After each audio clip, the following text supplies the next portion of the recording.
Chapter 5. The Descendants of Adam. This is the written account of the descendants of Adam.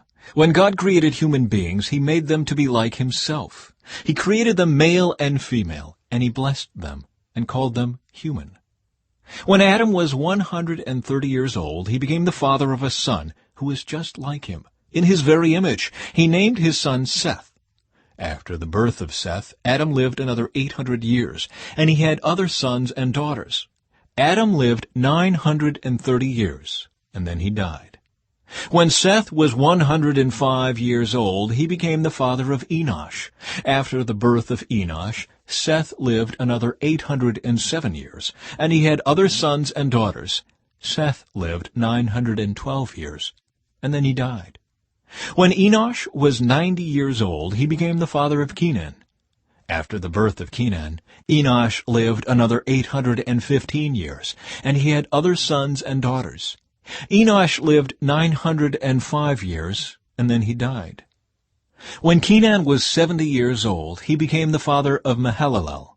After the birth of Mahalalel, Kenan lived another 840 years, and he had other sons and daughters. Kenan lived 910 years, and then he died. When Mahalalel was 65 years old, he became the father of Jared. After the birth of Jared, Mahalalel lived another 830 years, and he had other sons and daughters. Mahalalel lived 895 years, and then he died. When Jared was 162 years old, he became the father of Enoch. After the birth of Enoch, Jared lived another 800 years, and he had other sons and daughters.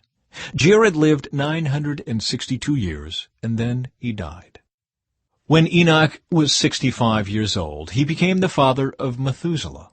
After the birth of Methuselah, Enoch lived in close fellowship with God for another 300 years, and he had other sons and daughters.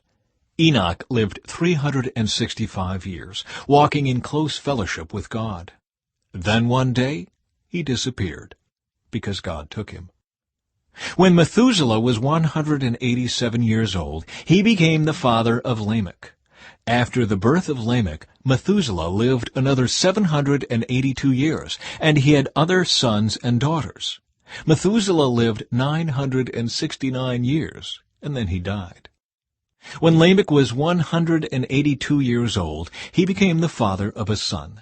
Lamech named his son Noah, for he said, "May he bring us relief from our work and the painful labor of farming this ground that the Lord has cursed."